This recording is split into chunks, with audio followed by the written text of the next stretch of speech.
Assalamualaikum anak-anak, semoga sehat selalu ya.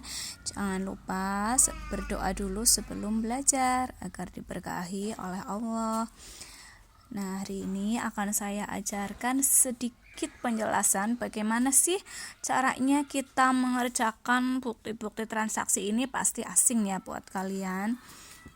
Kemarin kan kita belajar jasa. Nah, ini belajar dagang, sekilas mirip tapi beda transaksinya. Saya ambil sedikit contoh ya. Di sini saya mulai dari ini dulu. Nanti kalau mengerjakan kalian harus urut ya, nggak boleh ini susah pilih yang ini. Ini susah lagi pilih yang berikutnya, nggak boleh, harus urut. Ini saya ajarkan ya, saya sedang mengajari, jadi saya pilih beberapa saja, tidak semuanya. Nah, kita mulai dari sini. Kita lihat dulu nama bukti transaksinya. Bukti kas masuk. Di sini sudah jelas sekali kas masuk. Ya, maka nanti bukti transaksi ini akan dicatat ke dalam jurnal penerimaan kas. Nah, selanjutnya kita baca transaksinya. Pelunasan piutang dagang atas penjualan kredit tertanggal 3 November 2011. Nah, ini ingat, dalam kasus dagang itu biasanya ada yang namanya syarat pembayaran dan syarat penyerahan barang ya, atau yang disebut dengan syarat pembayaran atau termin. 2/10 N/30 artinya akan mendapatkan potongan sebesar 2% apabila bisa membayar maksimal 10 hari dari tanggal terminnya atau dari tanggal 3 November. N/30 artinya batas pelunasannya itu adalah maksimal 30 hari setelah 30 hari dari tanggal faktur. Ya, tapi nanti kalau ada IOM ya, end of month itu berarti akhir bulan. Jadi kalau di sini tanggal fakturnya 3 November, ya pelunasan maksimal adalah akhir November, itu kalau end of month, akhir bulan. Tapi kalau N/30 itu berarti 30 hari setelah tanggal 30 hari dari tanggal 3 November. Nah, cara mencatatnya kita catat dulu kasnya. Ya, setiap ada bukti kas kita catat dulu kasnya biar kepenak. Kas masuk berarti kasnya bertambah. Kita tulis di sini cash in bank. Ya. Sebesar ini 77. Angka yang di sini itu angka punyanya kas. Kalau bukti kas masuk, bukti kas keluar, berarti angka yang di sini adalah angka punyanya kas. Selanjutnya pelunasan piutang. Nah, namanya saja bukti kas masuk, berarti kita menerima uang. Kasnya bertambah. Piutangnya sudah kita terima, berarti orangnya sudah bayar, maka harta kita yang berwujud piutang itu berkurang. Jadilah di sini account receivable berkurang sebesar 77.500.000.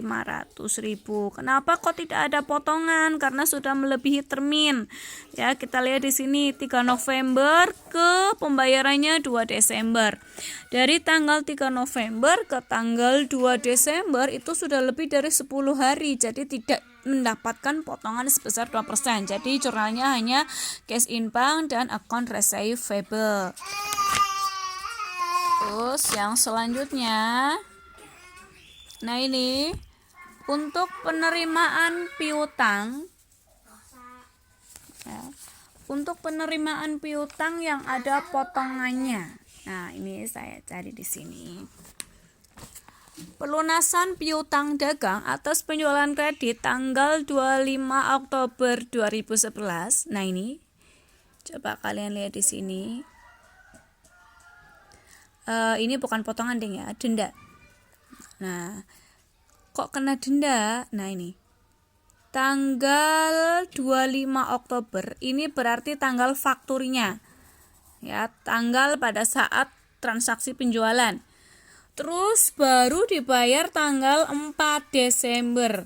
Padahal di sini sudah jelas N/30. Jadi dia sudah ada batas pembayarannya itu maksimal 30 hari dari tanggal 25. Ya, sedangkan dari bulan Oktober, November, Desember, aduh sudah jauh sekali ya. Dari 25 Oktober ke 4 Desember itu sudah melebihi N/30, melebihi 30 hari sejak tanggal 25. Jadi dia dikenai denda sebesar 1%. Ini ada dalam kebijakan akuntansi di depan ya. Nah, ini posisinya kita di sini sebagai penjual ya, bukan sebagai pembeli. Jadi kita yang menerima ya, jadi kita yang ngutangin, bukan kita yang utang ya. Jadi nanti bagi kita denda ini itu masuknya ke pendapatan, bukan ke beban ya. Saya ulangi sekali lagi pada kasus ini ya, karena bukti kas masuk itu kan berarti kita yang menerima uang. Kita yang menerima uang berarti dulunya kita jualan, kita jual secara kredit, otomatis kita ngutangin atau memberikan utang. Nah, ketika orang yang beli ke kita, itu berarti orang yang utang membayar tapi terlambat ya, kemudian mengenai denda, bagi si pembeli itu adalah beban, dan bagi kita si penjual ini adalah pendapatan ya. Pendapatan dari keterlambatan pembayaran utang oleh customer. Nah, ini seperti tadi yang saya ajarkan, di sini ada bukti kas masuk. Bukti kas masuk itu berarti kita catat dulu uangnya. Ada cash in bank. Ya. Angkanya berapa? Angkanya seperti yang di sini, 105 juta 40.000. Ya. Ini uang punyanya kas. Kemudian, di sini penerimaan pelunasan piutang dagang seperti tadi, kita catat yang mudah dulu. Account receivable-nya berkurang karena orangnya sudah bayar. Terus berapa nominalnya account receivable? Nah, di sini saya punya cara yang cepat. Secara matematikanya ya, penjelasan secara gampangnya. Kalau di situ potongan maka akan dikurang, tapi kalau di sini kasusnya denda maka akan ditambah. Jadi 100% ditambahkan dendanya. Ya. Jadi nanti ada 101%. Nah, 101% itu kan artinya 101/100. Tapi cara menghitungnya kita balik di sini. Ya, jadi 100/101 dikalikan nilai kasnya. Nilai kasnya itu kan 105.40.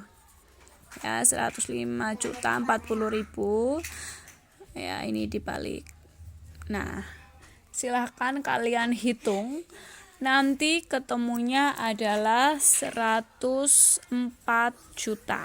Ya, coba dihitung, 100 dikalikan kasnya kemudian dibagikan dengan 101.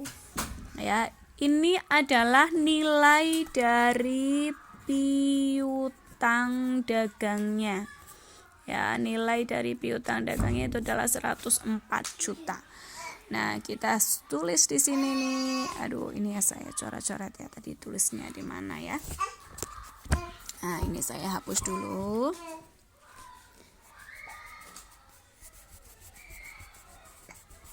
Nah, di sini kita tuliskan account receivable-nya 104 juta.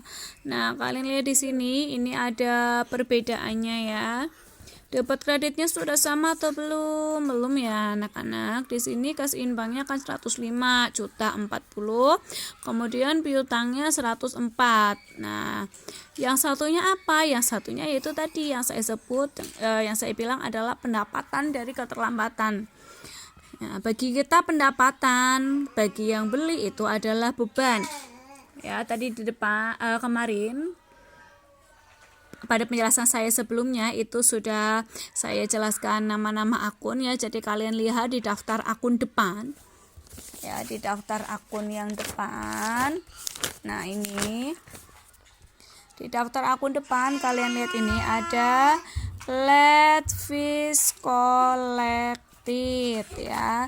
Let fees collected yang artinya adalah pendapatan. Jadi di sini let fees collected ya. Nilainya seberapa? Nilainya tinggal diselisihkan, 105 ini dikurangin ini. Cara ini bisa digunakan hanya ya kalau bisa pas. Jadi kita hitung dulu.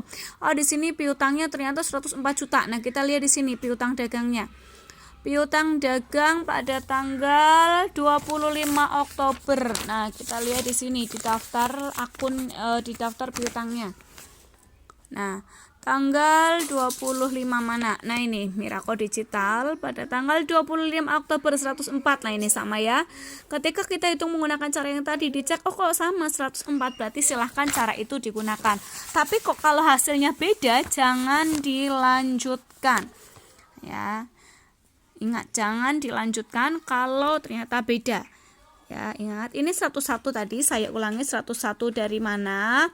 Dari 100% ditambah 1%, karena denda. Kalau potongan gimana? Berarti 100 dikurangi potongan. Kalau potongannya 2 berarti 100 dikurangi 2, jadi 98%. 100 per 98 kalikan kasnya. Ya. Nah, ini untuk bukti kas masuk. Sekarang tinggal bukti kas keluar ya. Saya jeda dulu. Kita lanjutkan, video berikutnya adalah untuk pencatatan bukti kas keluar.